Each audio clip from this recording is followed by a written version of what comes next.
Hey everyone, this is Aiken Live Coding. Uh, we call it Community Code Review. And today, in our live coding session, we will be looking at Module 103 in the Aiken PBL.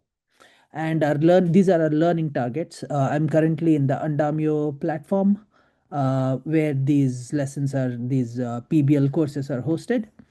And this is module 103. It is called running tests with mock transactions.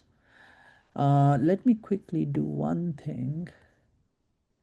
I'm actually not sharing my screen. Let me share my screen first. Desktop. All right.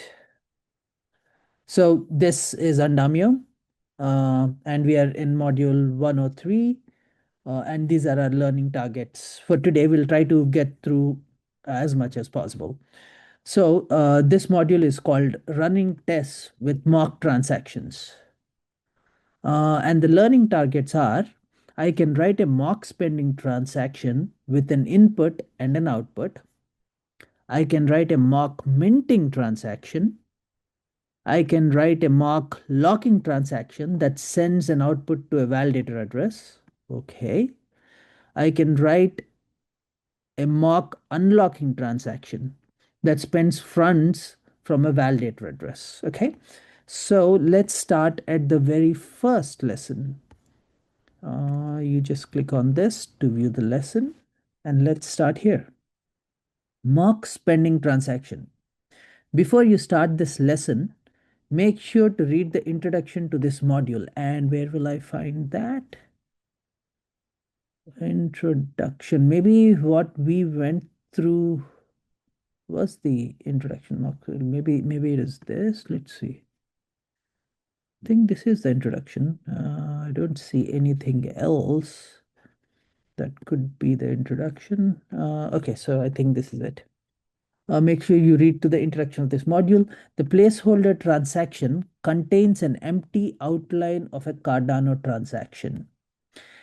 It is useful as a starting place for running rigorous tests on a Cardano validator.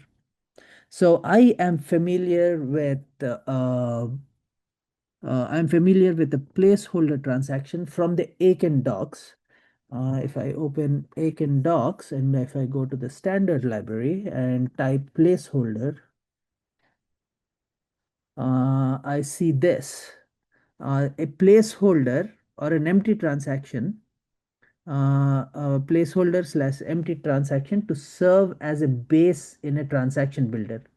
This is particularly useful for constructing test transactions. Every field is empty or null, and we have in particular transaction placeholder ID. So we have a transaction ID which is a bunch of zeros. Okay. And what they are mentioning is that this transaction right here, this transaction body right here, all of these fields are empty here. Okay, let's see. Um, oh, hey, Manuel. Hi, Asha. You're the only one in the meeting. Newman kind of dropped off because he had like a computer issue, but he'll be back. So in the Oh, meantime, I'm just going through module 103 of Aiken PBL, which is yeah. writing testing testing stuff. Yeah. Um, okay, there he is. Newman is back. Okay, where are we at? It is useful as a starting place for running rigorous tests on a Cardano validator. Used on its own, the placeholder is not very helpful, okay? Take another look. All the fields in this transaction record are empty lists.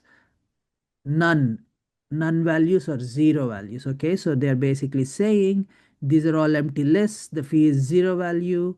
Mint assets dot zero. I am not too sure what that is. Let me quickly take it. But basically, they're saying it's either none or an empty list or zeros or asset zero. Could really quickly want to take a look at what zero means. Zero. Yeah. Hey guys, Hey, this is Hey. Newman. hey. I'm back. Yeah. So there's a couple that are like Mm-hmm. ID and the number, along with that assets dot zero or something.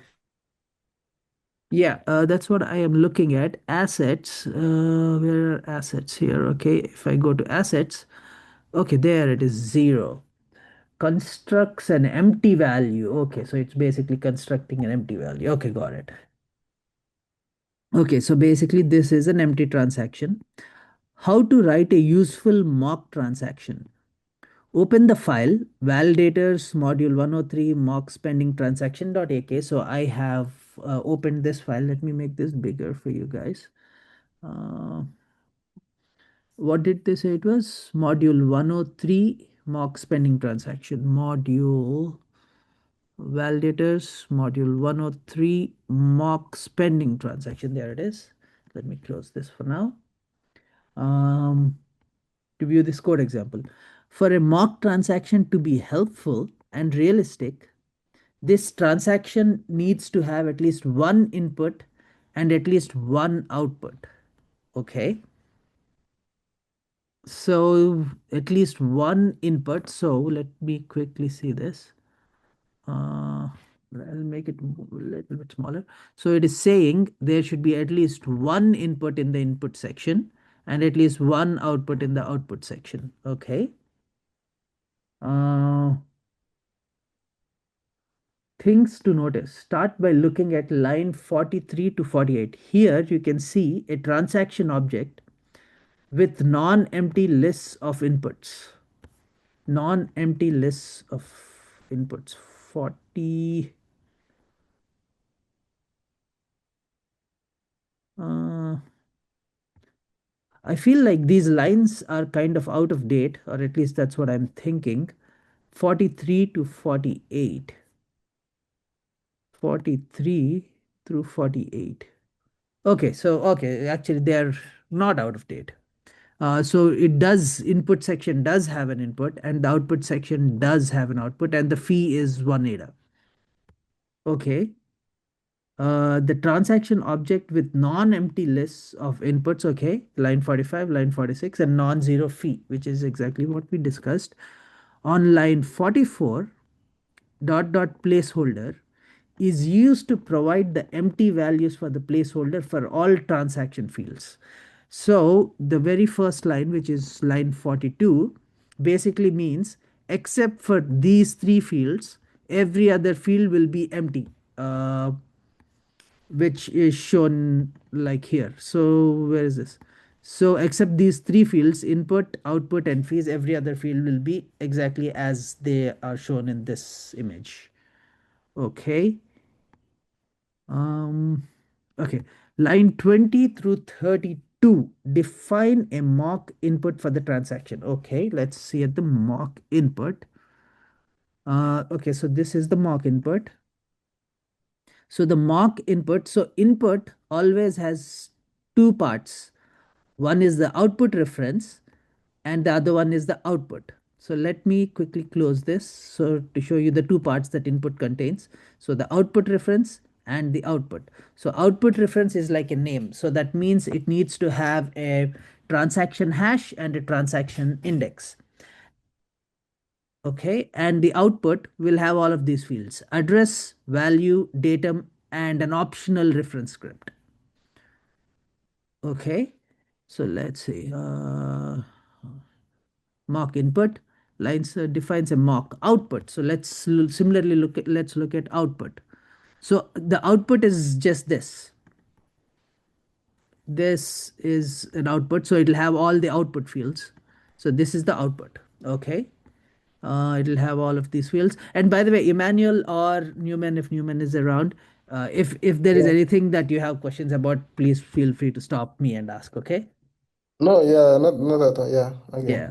I'm dropping a suggestion actually in the chat. Yeah. Yeah. Go for it. Go for it. Yeah. I'll take a look. Um,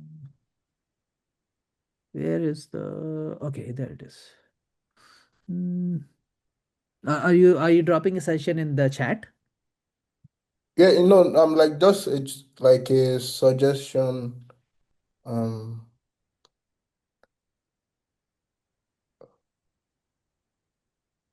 Yeah. lines 33 through 42. What is the line there? Defines a mock output for the transaction. Okay, lines 33 through 42. I think this is the one.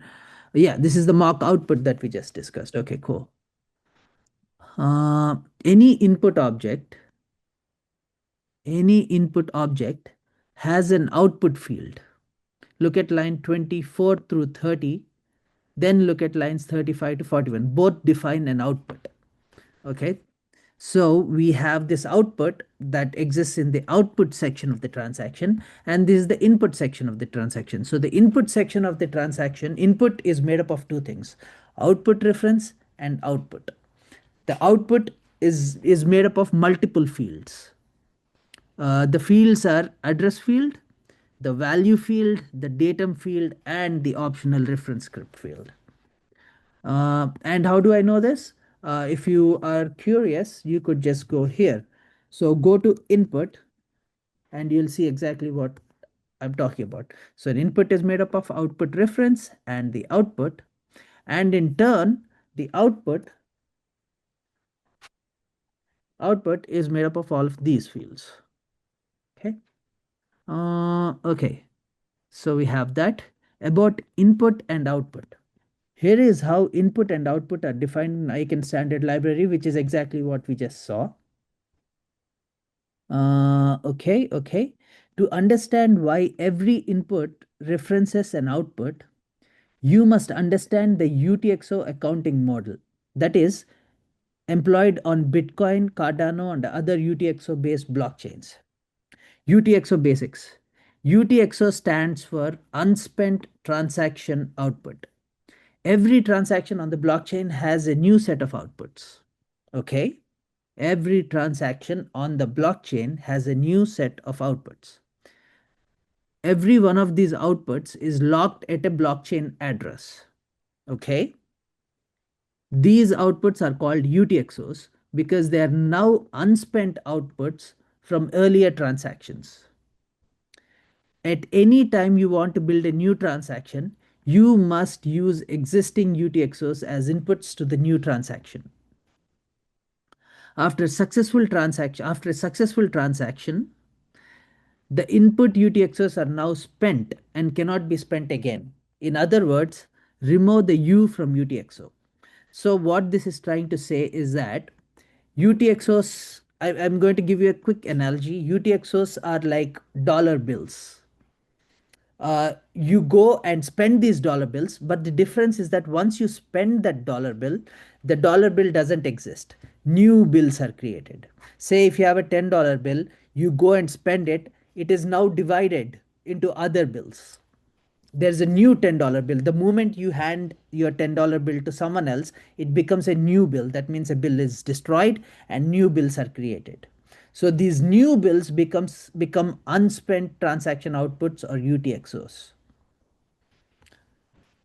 Okay, and they all exist in blockchain addresses. Think of blockchain addresses as people who carry these bills. So say for example, I have a $10 bill. So there is an unspent transaction output or UTXO in my hand. The moment I take this bill and give it to someone else, that I'm basically destroying the bill I have and a new bill is being created in someone else's pocket. That's how it works. About extended UTXOs. Cardano extends the concept of a UTXO to what is called a EUTXO. E stands for extended. In the Aiken documentation, there is an EUTXO crash course. I'm going to click this. So this crash course is really helpful to create like a mental model of what UTXOs are and what EUTXOs are, along with like what a blocks and transactions are, and like a lot of other really good stuff is in here. So anyone that is watching this, reading uh, uh, this lesson would be really helpful to you if you are specifically if you are a beginner. Okay, we strongly recommend reading this. Okay, in the Aiken documentation, look again at the constructor of the output. A transaction output, okay, constructor.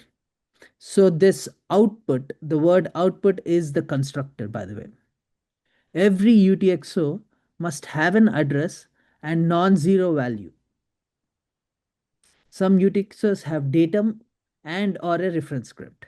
So like you can see, the reference script is optional, but the rest of the fields are not optional. Um, on Cardano, the value in a UTXO must include Lovelace. So that there is one thing.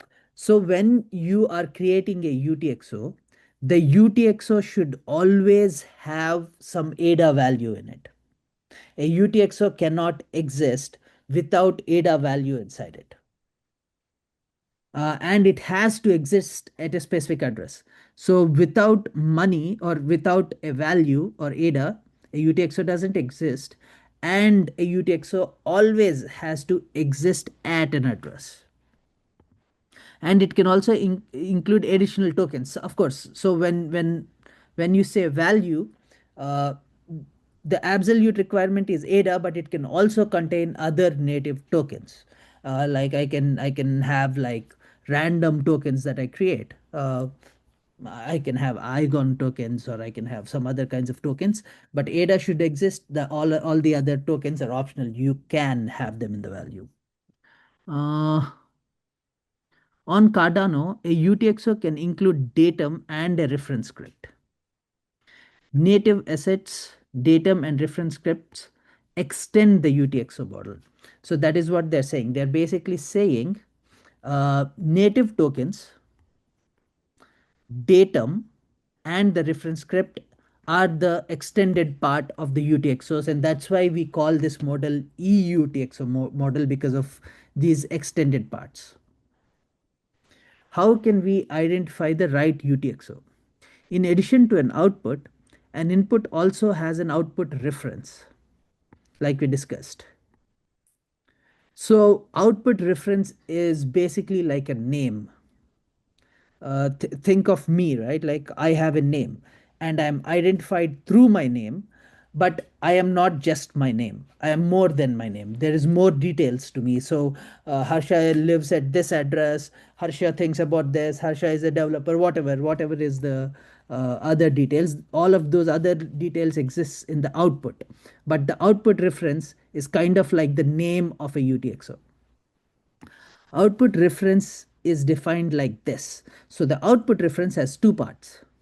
One is the transaction ID and the output index.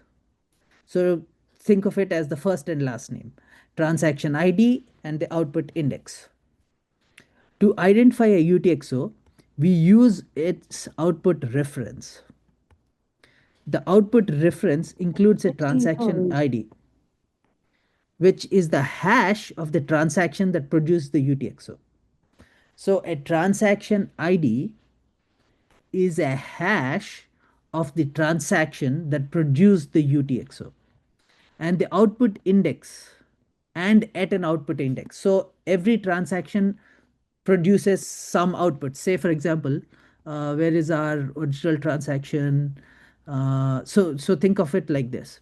You have this transaction, right? The transaction produces some outputs. If you see line 17 in this image, it produces some outputs. And the outputs are produced in an order. Since this is an array or a list, it has an order. Like at 0, something is there, some element exists. At 1, some element exists. At 2, some other element exists. So this order becomes the transaction ID. And the hash of the whole transaction becomes the transaction hash. That is exactly what they're saying. Where were we? Okay. Uh, okay. Which is the hash of the transaction. And that is how each individual UTXO is identified. One second, let me see. Oh, Emmanuel said, I have an idea for community code review. Think of various complex validators to write. Outline specific validator logic. These are the conditions that must pass. Give Claude to write these validators in Aiken. Uh, Read and test. From there, we can open source multiple validator examples for students. This can be an extension to the community code review or render proposal on Gimbalabs. Actually, this is a really good idea. We can absolutely write the requirements or the specs for a validator, and we Yeah. can ask Claude to write this. I completely Yeah. agree, but this will be like a slightly higher level thing. Um, so Yeah. what? Yeah, I completely agree with this. Yeah. Maybe we should put like uh, after the break, we Yeah. should Yeah. definitely do this. I think this will be like a fun little thing to do. But the most important thing will be to write the spec for each of these Yeah. validators. Will Yeah. be super fun. And then we'll have to test it out. We'll actually have to test and read the Aiken code and stuff like that. Yeah. Yeah, yeah, that'll be super fun. I agree. Uh, all right. So where are we at? Yeah, I'm sounding serious because I'm just like going through the lesson. Uh, where are we? I forgot where are we. So today my objective is basically to complete like module 103. So let's see where we get to. I was just, why I actually gave the suggestion was because I was Mhm. thinking maybe, um, because there are some lessons or some YouTube videos that have covered, what you are tracing right now, and I feel like Mhm. maybe we should have graduated from something like Oh, this. we graduated. Like me and you are definitely like done with this. Yeah. But I feel like we should just like go through the whole lesson one more time, only because we have like a previously, what we are doing, Emmanuel, we were Yeah. trying to do similarly. We are just trying to create like validators and here and there and stuff like that, but the problem was we didn't have a structure, you know. Okay. Yeah. So every session was like a struggle. Like we were always like, oh shit, what will we do next session, what will we do next session? So when we are Mm. following this, we are still, even if we have already done this, I've already earned this credential, even if I've earned the credential, I'm still like learning new things. So Right. it's not as, did you earn the credential for this, Emmanuel, already? I can. No, on the V1, no, no, no. No, oh, you should absolutely earn the credential for this, Emmanuel. Finish it off. It's super easy. But also Yeah. you'll learn a lot, Mm. you know. Yeah. Once we get this, yeah, actually, yeah, yeah, anyway, so we are almost at the end of like community code review for season 2. What we should do is do like your suggestion for season 3, I think, so that we Yeah. have like a structure, Yes. you know. Yeah. um yeah, so I'm just like going through this so So that. why I actually joined Uh-huh. today was because I'm writing Mm-hmm. some weekend, some standard code for programmable tokens. Mm-hmm. And I feel No, you like know what we should do? You should bring that code here and then we'll review the code here. yeah, no, the actual no, some of the codes are actually like closed source. I Oh. think yeah, most of them actually closed source. But that was why I brought up this idea because actually this is the pattern I've been using to write the Aiken codes. And so the thing is I have to give the smart contract specifications, and I will continue with iteration of AI, and AI is very, very specific with what the smart contract should do. It must mint one token, very, very concise. And after giving out the spec, and I tell it to write it, and I give it a match of how, example of the weekend code I want, like just to give it a pattern of, okay, this is like the Aiken code you should follow.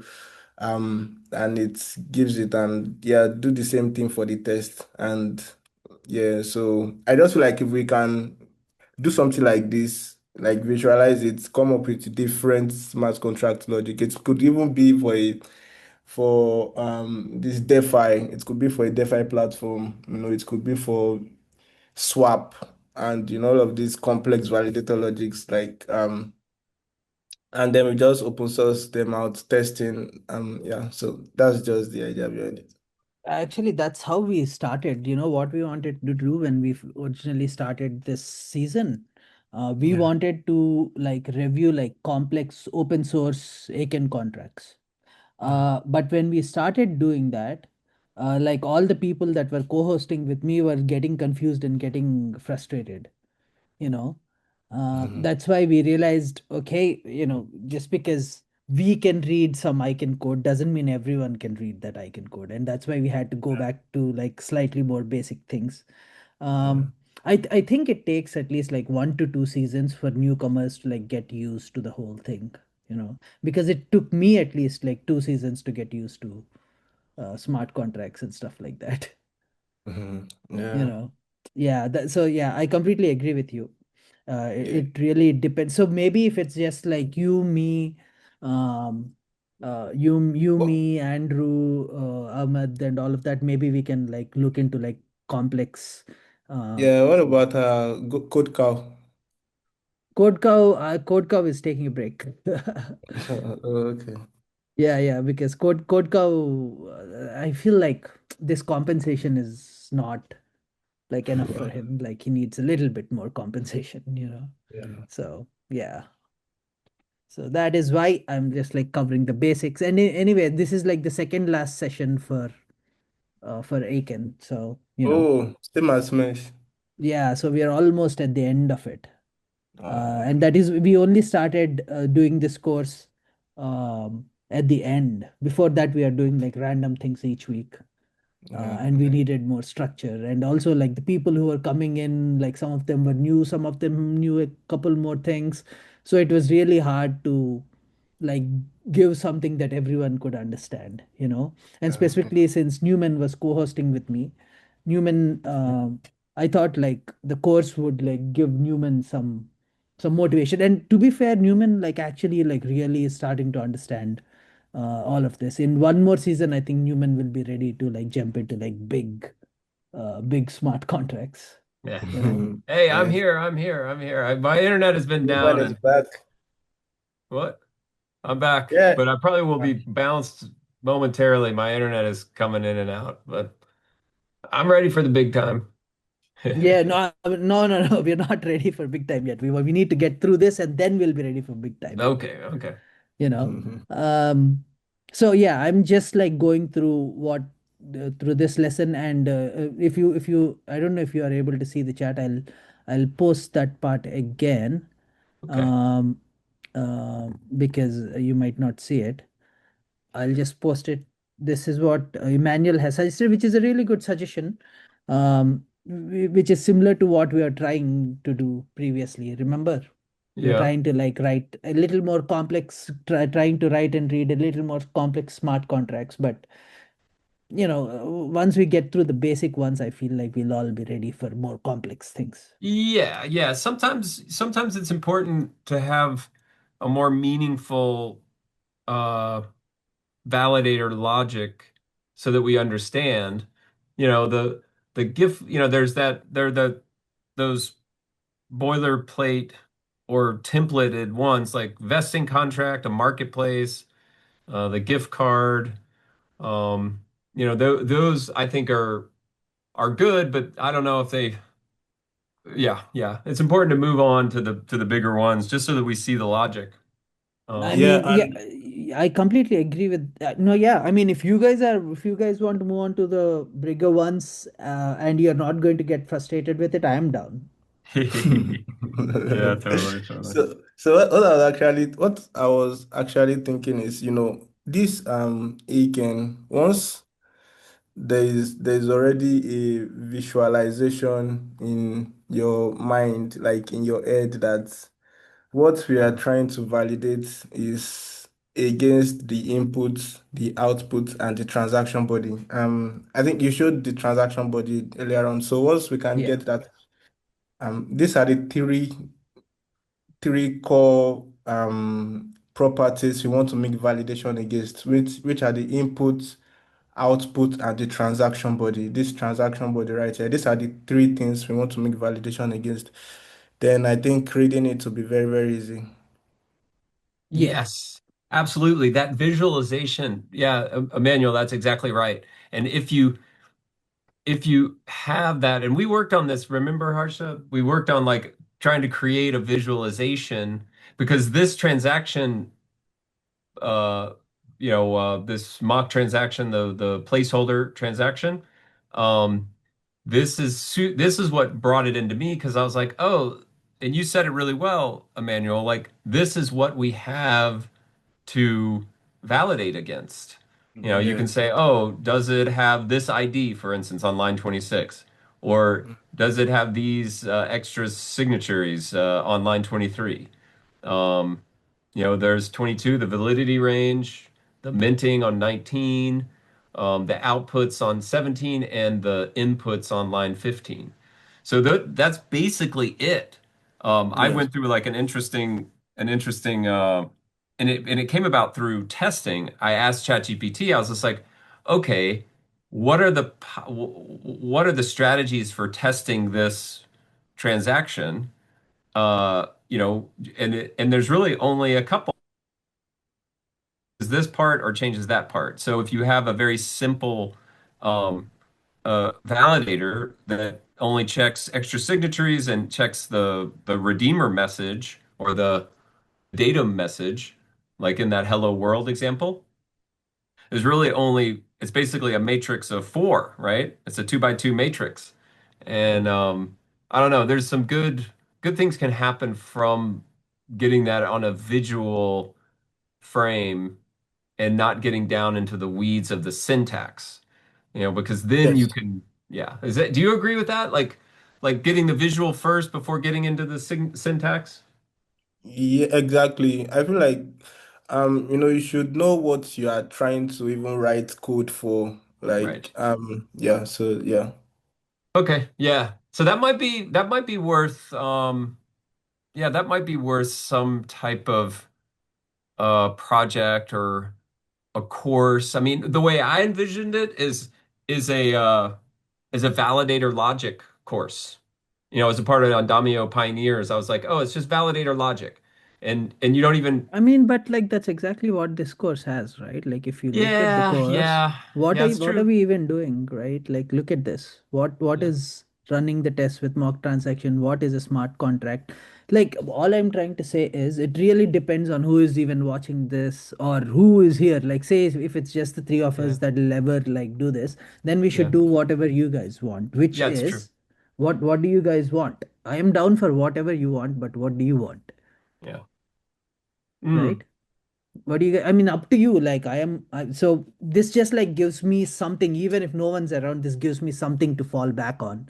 Yeah. But if you want to do something else, I'm totally down for it, but we need to decide quickly because so that we can like actually get to the thing in the next 45 minutes. What do you guys want to do now? Okay, yeah, like I think today, I mean, did you not want to keep I mean, I can keep going, up to you guys, Yeah. that's what I'm saying. Yeah, yeah. I feel like you should continue with going with yeah. 103? Yeah, so I think this will be good. I think this will be good support material for the original course videos. There goes my internet. Uh, well, you're still here. okay, good, good, good, good. It flashed that it was unstable. So I suggest keep going. I'll listen to the video. I'll listen to the Okay, video. so I'm going to ask Emmanuel a quick question. What makes a UTXO EUTXO? What is the extended part of UTXO? The extended part of EUTXO basically is the addition of the redeemer and the datum in the expressiveness. On Bitcoin also has the redeemer input from, while Wait, building the transaction. Bitcoin has a redeemer. Yeah, it has a witness redeemer, but it's not expressive enough to accommodate other custom logics or other custom data like Mm-hmm. Cardano does it. Yeah, and the datum now adds to the output itself, carrying additional data that to be used for Mm-hmm. validation. Yeah. Yep. So Yep, yeah. that's right. That's right. So here they mentioned the exact extended part, right? E is for extended.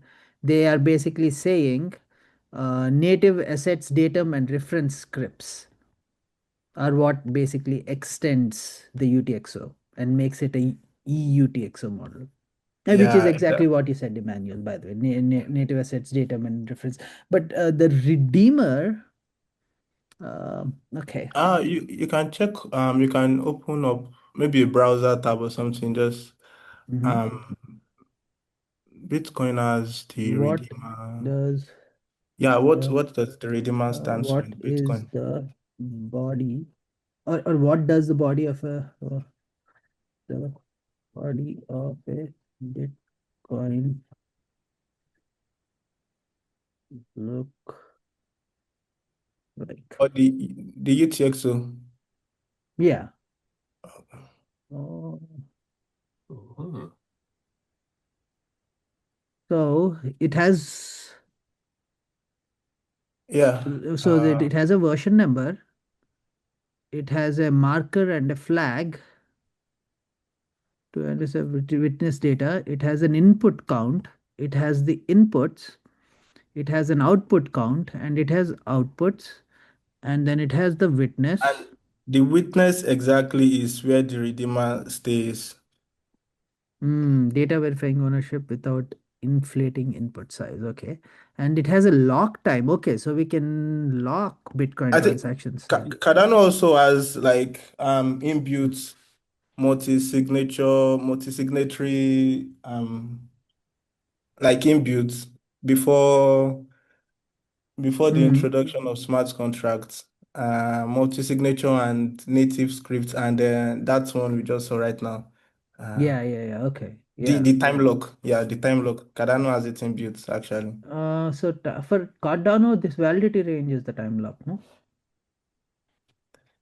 This is for the New one. You are saying before this is for the this. Pluto script. This validity range right here is for the Pluto No, no, no. script. This is Yeah, the transaction, right? yeah, this is just the transaction body. It's not Yeah, specifically per a Plutus yeah. script, But right? yeah, Cardano has its inbuilt, like the transaction itself. Yeah. Yeah, So what I was trying to see is what are the fields of the Bitcoin transaction. Uh, let me. OP equivalent output packages, Bitcoin,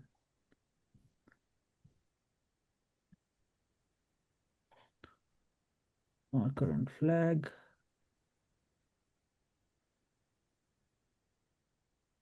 Oh, transaction.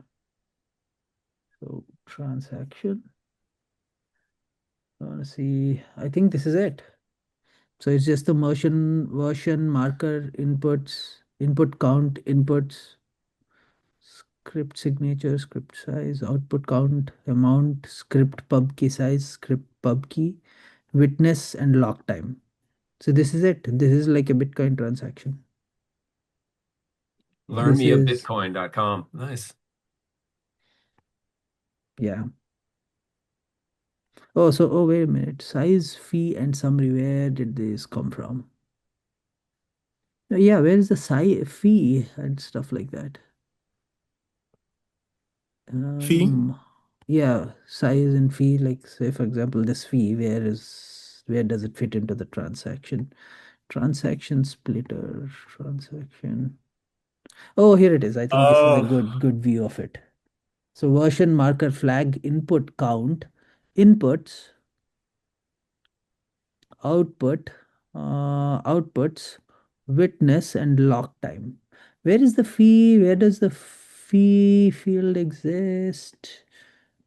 Uh,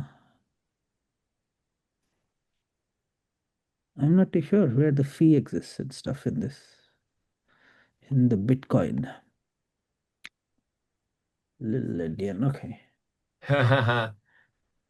Remember the little Indian, Yeah, big yeah. I do Indian? remember the little Indian. Okay, okay, okay. Cool. I'm going back to this guy because if I look into Bitcoin, it'll be like a whole other Yeah, thing. yeah, but that's an interesting little side quest because once you understand the that it's not just existing in just one of my goals is to understand the EUTX or the UTXO model of blockchain, you know, because it's fundamentally different than the account-based model, and it is cool to kind of say, oh, here's how Bitcoin does it, and here's the differences in Cardano that can help build out a mental model, and set us on interesting side quests, you know, set us on interesting quests. So yeah, that was cool. Yep, yep. Okay, so coming back to this guy, I'm just thinking about, okay, so where are we at? Putting it all together. Okay, to identify UTXO, you use the output reference. Okay, we already know this. Okay, putting it all together, now that you know a little bit about UTXOs, let's take another look at the input and output in the mock spending transaction.ak. So they just created an input and then they created an output. These are simple UTXOs on line 29 through 30. Line 29 through 30. Okay, so wait, 29 through 30. Well, they got the line numbers just above there too. So 40 to 41, Uh, datum and reference script. no data more reference scripts. And Uh-huh. yeah, I just want to say something. If you Yeah. should go down, I saw something right now like the script size and the CPU. Uh, In the that is okay. yeah, That is Aiken this check yeah, basically. Yeah. yeah. Yeah, yeah, I'll show you. If you want to see the script size, what we need to do is run Aiken check. So yeah, I just wanted to say like Uh-huh. I read something about this design pattern built by Anastasia Labs, Mm-hmm. which they use the withdraw zero trick. Mm-hmm. Huh. Yeah, so here's the thing about the withdraw zero trick, right? So Yeah, you would have a validator specifically for a spend validator. Like for example, a spend validator right now. And imagine this logic is so much that would take a lot of fees and correct. this memory and the CPU. So the idea is for you to create a withdrawal Correct. purpose script. Yeah. Then you put all of the validators, like all of So the so logic. exactly. So the point of the withdrawal purpose, withdrawal with zero withdrawal trick is this. So when you are doing like a spending transaction, what's happening is that you are doing some logic for every UTXO that you're spending. Okay. So with the withdraw zero trick, what you do is all the common logic that you are doing for every UTXO, you can abstract that out and do it only once. And the individual logic for individual UTXOs can remain in the spending transaction, in the spending script. Does that make sense? Oh, So that I that is how didn't. that is why the withdraw script withdraw logic is even used to put Why? all the common logic in the withdraw part here. Why I just think the withdraw zero script. Maybe I didn't get you very well, Mm-hmm. but why I think the withdraw zeros trick was initiated Mm-hmm. was just to, call the script without even executing it. I'm not sure. No, Oh, that's not true actually. that's No. not true. Okay. Okay. No, because actually we spent like two or three sessions actually trying to understand the withdraw zero trick. I remember the trick very well. To be fair, Oh, yeah, yeah, yeah. That's from Anastasia Labs. I'm gonna that's look from around for Anastasia the. Labs. Yeah, exactly. Yeah. Yeah, yeah, yeah. So you just remember this, like say, but you do know this, right? In a spending, when you are specifically executing a spending script, every UTXO like has to go through the logic. If you look at where's the spending, I'll open like one spending script. Always succeed spend. So in the spending script, if you notice this, what are the parameters? You get only one output reference in the parameters. Say, for example, you are spending 10 UTXOs, this logic is executed 10 times because it is executed for every output reference. Does it make sense, Emmanuel? Yeah, yeah, carry on, carry on. Yeah. So if there is some logic that doesn't need to be that doesn't need to run for every UTXO and just needs to run once, that logic you take and you remove that logic from this spending validator and put it in the withdraw validator so it can only run once. Make sense? Interesting. Yeah. So that is the point of the withdraw zero trick. I just feel like I somehow a bit understand it, but finding it hard to explain. We'll have to That's fine. track It down takes that some one. time to I'm get trying there. to think. It's called a trick, so it's meant to be tricky. Yeah, yeah. I agree. I agree. Because it took us a lot of time. At least it took me a lot of time to like make sense of it, to get my head around it. And even what do you call that? Andamio smart contracts use the withdraw zero trick. Oh yeah, nice. Yeah. So that's where we are at. Okay. So let's go back to this.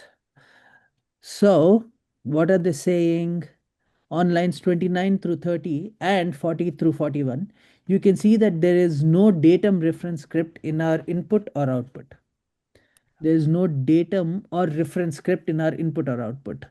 Okay, so let's quickly look at that. Is there, I'm going to close this and go back to this. In our input or output, there is no datum. So we are basically putting in, creating the input and creating the output in the empty transaction from where we started in the beginning. So here they are saying, hey, listen, there is no datum or no reference script. Similarly, in the output also, there's no datum and no reference script. Okay, we got that. There are no native assets in these UTXOs. There are no native assets in these UTXOs. So let's see, there are no native assets. So it will depend on the value. So if you look at the value, it is just constructed from Lovelace. So there is no native assets in there. Similarly, from this value, it is also only constructed from Lovelace. There are no native assets. That's what that is saying. On line 28, you can see that an asset is an empty string. And on line 39, you can see that from Lovelace function. So if you want to take a look at it, let's take a look at from asset function and what that function does. Okay. From asset. Trying From to think. asset, here it is. So this basically takes a policy ID, an asset name, and the quantity, and it creates a value. So when you are creating the value for the Lovelace, the policy ID becomes empty, the asset name becomes empty, and you just give the number of Lovelaces to create the value. And that's exactly what happened here. It is empty, and you just give 10 ADA, 10 10 million. Is it 10 million? Yeah, it is 10 million Lovelace, so 10, that is 10 yeah, ADA.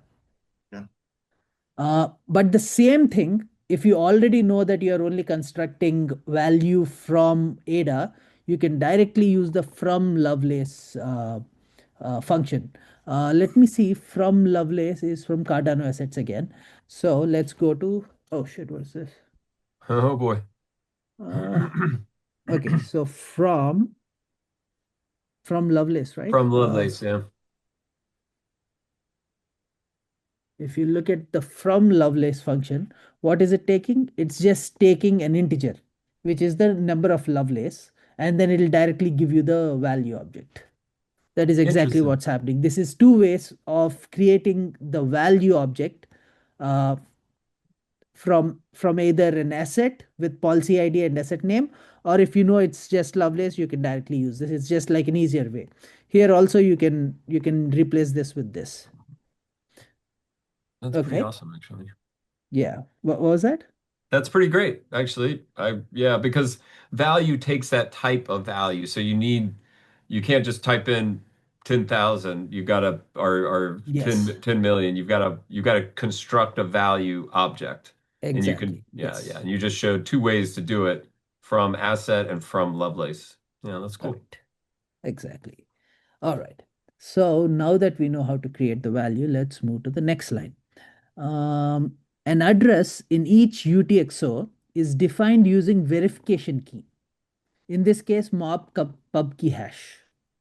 This means that these are mock payment addresses and not validator addresses. There are no staking credentials for either of these mock addresses. So if you remember, how can we create addresses? Let's see what addresses are made of. ADD addresses.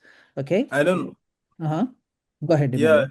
this might be like a very naive question, but Mm-hmm. I was just thinking of a validator that would allow a required signature, and the parameter that is passed to this required signature is the payment credential, which is the pub key, for example.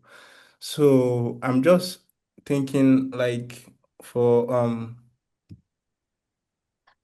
can't the adversary or the hacker just get the address of the the required signature, the recipient itself, and just deserialize the address and get the pub key hash and build the transaction and get you know um Listen. A pub key hash is a public key that we can share with anyone and it is fine. The mm. private key or the signing key is the secret key. That is different. Mhm. You get what I'm So saying? This is a pub key. I can share it with you. So the the key pairs, the pairs of keys. One is a pub key and one is a signing key, right? Both of them together make the key pair. yeah, actually, yeah, I'm actually aware of that. But Mhm. And the um, address is made up of the public key, not the private key. yeah. So what I'm actually saying, I don't know, but I don't even actually know if the question makes sense. But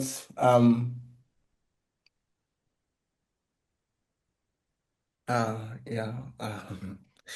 No, what I'm saying is, okay, Uh-huh. A UTXO is actually sitting in a script address. Um, Okay.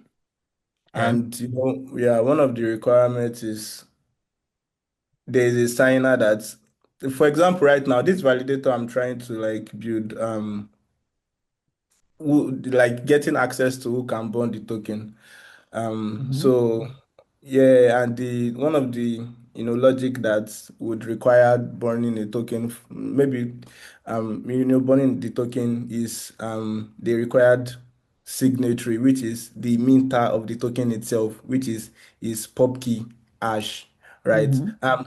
Yeah, so I'm now thinking, can't just anybody try to like derive his pub key from his address and go ahead to burn the token. Um,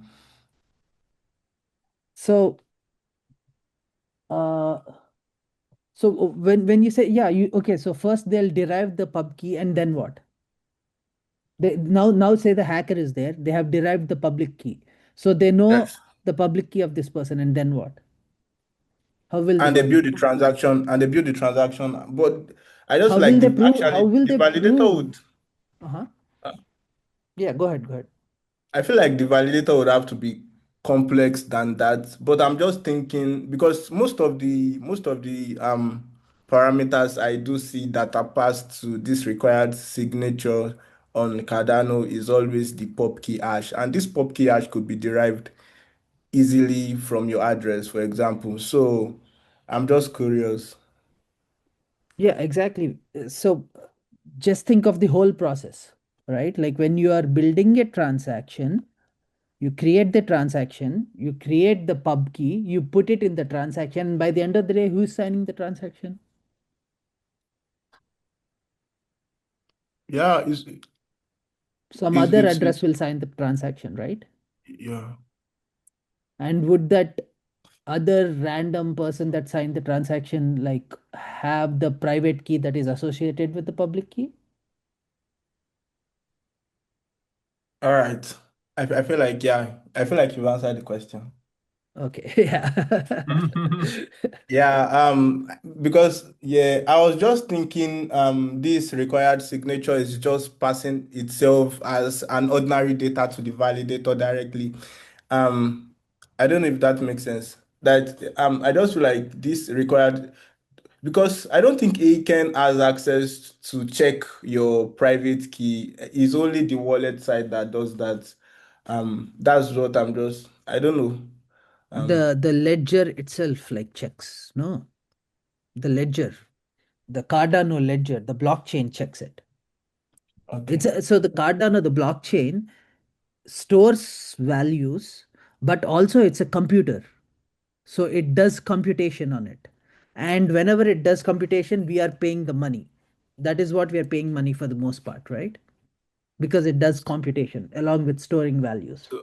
Yeah, so you feel like Aiken is actually also validating against our private key and checking, okay, this um pub key that has been used as a required signature for this minting in the first place is already matching it with the private key.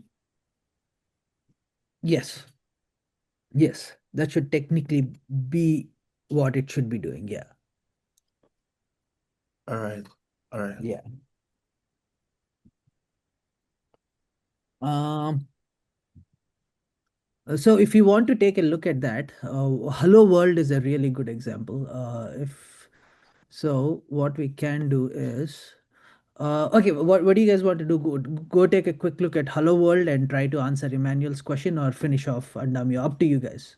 Which one do you No, no, want no, to do? Adamio, I just had to chip that in. Okay. So, Uh, Fair enough. well, Okay. yeah. Let's keep going. Yeah, let's keep going with the Okay. this. So we were looking at addresses. It is saying address in each UTXO is defined using the verification key. And when you are creating the address for a validator, Yeah, this is how it is done. A payment credential with using a payment credential and the stake credential. The stake credential is optional. right. So what is a payment credential? Um, Payment credential represents the spending conditions associated with some output. Hence, a verification key captures an output logged by the public private key pair, and a script captures an output logged by the native Plutus script. Okay, so a payment credential is just an alias for a credential. And what is a credential? A credential is basically created with created with one of the two constructors. A verification key is a constructor that takes in the verification key hash and constructs the credential. Or in the case of a script, the constructor is a script that takes the script hash and constructs the credential. So we already know that the script hash is created by using Aiken build. So yeah, if you look at plutus.json, you already have the script hash. So it'll depend on which module, but basically you'll have a script hash like this. And you put the script hash inside the script constructor and you have your credential.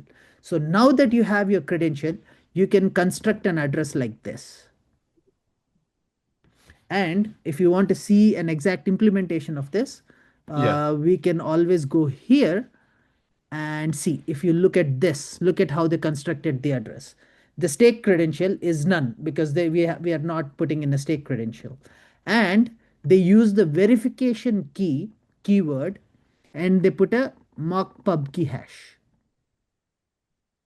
to So that's a construct the wallet. address. That's This not a is a wallet address. Yeah, this is a yeah. wallet address. But if you want a script address, they'll have to put like basically they'll have to replace this with the script credential that is Where constructed right where like it this. says instead of verification key, we'll say script hash. So Yeah, exactly, exactly, and that will create our script address. Okay. yeah, okay. All right, so we'll go back here. So yeah, so mock pub key hash. Let's actually look at what this is doing. Yeah, This is let's look in the basically just creating like a mock pub key, like a fake pub key to create like a fake address. yeah. These mock pub key are I not valid think addresses. the Yeah. I think the underlying data with this mob pub is just zeros and ones or XXX or something. Yeah, yeah, yeah. So if you want to look at which is under, oh, this one. They are from Sudan. I think that's Yeah, yeah, yeah. Let's quickly take a look. So virgin key hash. Let's take a look at the virgin key. So we'll have to look at the virgin key hash. Yeah. So basically, they are constructing. So Sidan Labs. I wonder if I have. I can Cardano. Let's see. Do I have Sidan Labs vodka? Luckily, I have this. Okay. So what we can do is mock pub key hash. Mock pub key. Mock underscore yeah mob pub pub key. Okay, here it down. is. All Yeah. right. So mock pub key hash, it just takes in an integer and gives out like a variation of some fake verification key hash. Uh yeah, go to this please this brackets, yeah, this, yes, we'll be able to see Yeah. the source code. So it's basically taking a mock key hash and variation, and then they're adding 1,000 and you're getting something. But if you want to go to this, how do we go to this mock key hash? So yeah, it will have to keep diving in mock key hash. Where did the mock key hash? Okay, here it is. So mock key hash takes in an integer and it gives out a byte array constructor, which in Ooh, turn, like first you have the serialize the variation, which is serializing this it's integer. It the is piped, 1000 that was passed. yeah, it is piped into root hash. You're concatenating that along with the root hash, and then it is piped into Blake 224, which is like the hashing algorithm. Right. Okay, so you are basically concatenating this integer and the root hash and then rehashing them to get like the final hash, and that gives us a byte array. So that's what mock key hash is going to give you. And that mock key hash is used inside here. So they are basically like giving that integer in this mock key hash, and it gives like this byte array. That's what's happening. That's how we get the verification key hash. Make sense? Okay. Okay. Um, the output reference is defined using the mock UTXO reference function. The output reference is defined. Okay, mock UTXO reference function. So is that what we are looking at? Mock UTXO reference. Mock UTXO reference. So mock UTXO reference is a function that takes an integer. It takes an output index, which is another integer, and it gives out an output reference. Okay, so you can create a mock output reference as well using this. Uh, and all of this is right here. Where is the mock output reference? Mock UTXO right here. They created a mock UTXO reference right here. And that's how they created a fake input and then they created another fake output. Does this all make sense, Newman and Emmanuel? Does all of this construction make sense? Yeah. Yeah. If you Yeah, the wanted to create like a fake output, are you able to create a fake output now and a fake input now? As long, okay, by the end of this lesson, let's take another 15 minutes. By the end of this lesson, I want you both to be able to construct a fake input and a fake output. To create a fake input, you have to create two things: a fake output reference and a fake output. right. Okay. And without looking, I'm going to close this without looking Oh boy. quickly. Let's try to see how will we create a fake output reference. Either of you, how will we create a fake There's no time output when I reference? would not look at it. There's no time when I would look. No, That's the no, no. first I'm step was to saying, look. yeah. Well, but you Just tell know, me to where to do look. I'll open it. Yeah, right. AI, So, AI would help me create it. yeah. well, you know Uh, that you're going to need uh geez, an okay. address and Let's start with this. Let's start with this. What is an input made of? What are the key sections in an input? yeah, they're two parts, Uh right? huh. There's a an output and an output reference. Exactly. So Yeah. that is exactly what we're doing. So there is an output and an output reference. To Yeah. create an output reference, we'll be using Yeah. Mock mock UTXO, UTXO reference. And we just saw how to do this mock UTXO reference, right? Mock UTXO reference. It just takes, you just like bring this function in from vodka. If you look at the imports, you go to mocktail, okay? And it has mock UTXO reference. Where is mock UTXO reference? You see this There it is function right right there. here? Yeah. You import this function and then you give it like two random numbers in here, and then you have your mock output reference. Yeah. Now that we know how to create mock output reference, how should we create mock output? So for that, can you just like out of memory, can you tell me what are the fields in an output? Just from memory. Not from memory. I do know I that feel it's like got it's got I feel, yeah, Mm-hmm. go Emmanuel. no, I feel like your mouse was already hovering on it Yeah, and Yeah, it I showed know. destroyed us. I It know. already That's why showed I us. closed it. It already showed us. I was like, should I cheat? No, Should I you just can cheat. You can cheat whenever pretend? you can cheat. Like But no, fool me. I think Yeah. the idea is that you need some information, Mm-hmm. like the value and the um I don't know if you need an address. Yeah, maybe if you haven't had an address yet, you need an address. That's So just yeah. exactly. So the output always exists at an address, right? A UTXO yeah, has to exist at an address. So address should be one of the fields.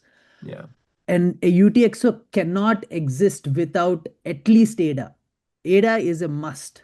Without ADA, it cannot exist. So a value field is a must. And right. there are two optional fields. What are the optional fields just out of memory? A Well, UTXO datum, can, yes, a UTXO can optionally have datum, right? or and Uh, it Ref, optionally can have a reference. reference script. And that's exactly all these guys. Okay. So you have the address, you have the value, we have the datum, and you have the reference script. Okay. So now to create a fake address, how would we go about it? What Well, would we need to create a fake address?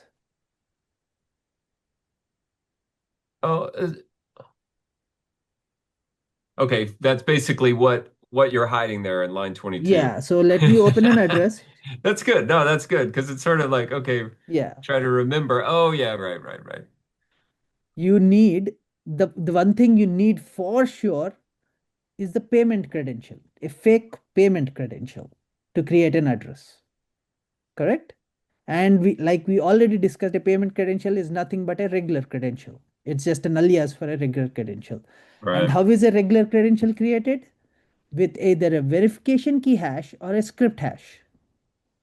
Okay. Now, if we Yeah. are creating a regular address and we want a fake verification key hash, how do you think we can create a fake verification key hash? Well, I'm sure there's a mock. Okay, let's try it. So how would you look for some mock thing here? Uh, So should I type address, mock address or something? yeah. Or mock verification key or something? What are you thinking? Try it. Yeah. Mock Mock underscore. underscore. Oh, there it is. Verification key credential down there, or mock Where is script it? credential.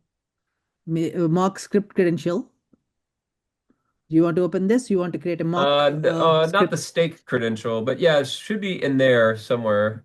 Mm-hmm. So there's mock pub key, mock script stake cred, mock script address right there, or Sure. mock script credential Yep. So you can variation directly create a mock script address like this if you need a script address. Okay. script credential. We want a Or you can mock directly pub create a key, script credential and construct your own address.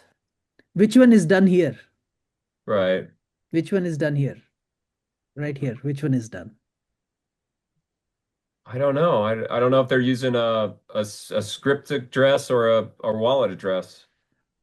Oh, no, no. Either of them. I'm asking about the address. How are they doing? How are they Okay. creating There this you address? go. Yeah.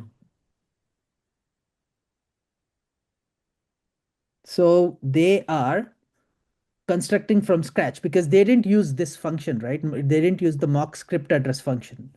They are using the Ah, address constructor I here. got it. I got it. So they are constructing it with a verification key hash or a script hash. So you'd have to create the script credential using this mock script credential, get a fake credential, and then put it in here. Okay, with the correct constructor. Here they use the verification key constructor. But if we are creating the script constructor, we would go back here and use this constructor. And Well, we'll get the script hash from there. Yeah. well, Yeah, they go ahead. used the verification key constructor, but then they use the mock key hash. Oh, they directly use the mock script credential. So you are getting like the whole credential. So you don't even need the constructor anymore. Yeah, You get yeah. what So I'm saying? scroll. Yeah. Okay, go back to the Code. code because Code. Okay. Mm-hmm. right here, yeah, pub key hash. That's what they. So you could use another whole mock, mocktail function at the Mm-hmm. address. Yes, you can directly create. Yeah, that's Yeah. what So you're saying. instead Yeah, of this, yeah. you can directly use a mock address. But which one would you use? So this is like a script address, but if I want a regular address, like a verification key address, Right. Yeah. Would it how would be? you do it? So mock underscore. Should I keep scrolling or do you have Uh, any ideas? we we don't need. Is it a UTXO reference? No. Pub key, stake credential, stake script, stake cred. I don't know. So what should you build? You either build the whole verification key or the whole credential, or you get a fake verification key hash. Right. So Right. you So have look to for get one of look. those. Which one would Yeah. you want Yeah. to get? Let's do verification key. Okay. Mock There if verify. you I just saw. There it is. so they're giving this is to construct the whole credential. They're not getting the verification key hash. They're directly getting the credential. Okay. You get what I'm saying? Yeah. Yeah. So you don't have to do this whole construction anymore. You're getting Because the you're whole just thing. getting the credential. Yeah. Yeah. Yeah, Yeah. yeah, yeah. Okay. Or Let's look. you can directly get the address, mock pub key address. And it still takes just the variation integer, but it takes a stake Optional stake credential. credential. You can just put none here and you'll get this address. Ah, of course, because that's option. Yes, yes, yes. You want to, well, we could Yeah. modify it just for funsies, but yeah, Yeah. I get this. Yeah, Yeah. depending on how granular you want to go, and you may need to have like its own, you may need something. It gives you options to where you want to create the mock stuff. Um, Correct. yeah. Correct. Oh, Correct. that's pretty fun.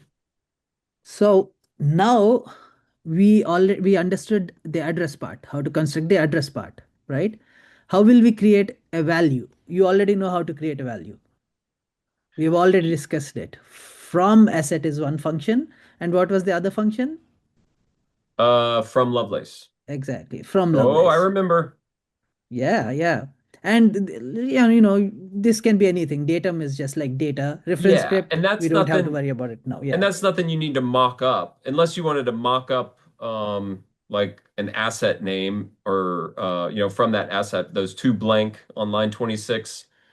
Like if you wanted to mock up an asset that you wanted to test Yeah, against. exactly. Yeah. Exactly. Exactly. That's the reason why you would have a mock.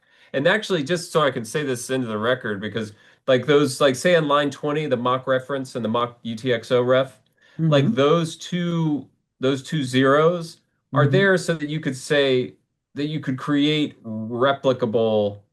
You wanted to use the same mock, you could say 1 0 or 2 0 or three. That Yeah, first yeah. one, and then if you wanted to use it later on so that they're the same, you can do that. You can use different variations, I Yeah, guess. absolutely. There are infinite variations, right? Because Yeah, you and can I put don't know like if that's whatever they super wish. obvious, but that's something that I was like, oh, okay, so you can use it later on if you wanted to match, and then if you wanted to not match, you can, and that's part of like how to break the test, which is what the Aiken PBL does in this, at least in that section before.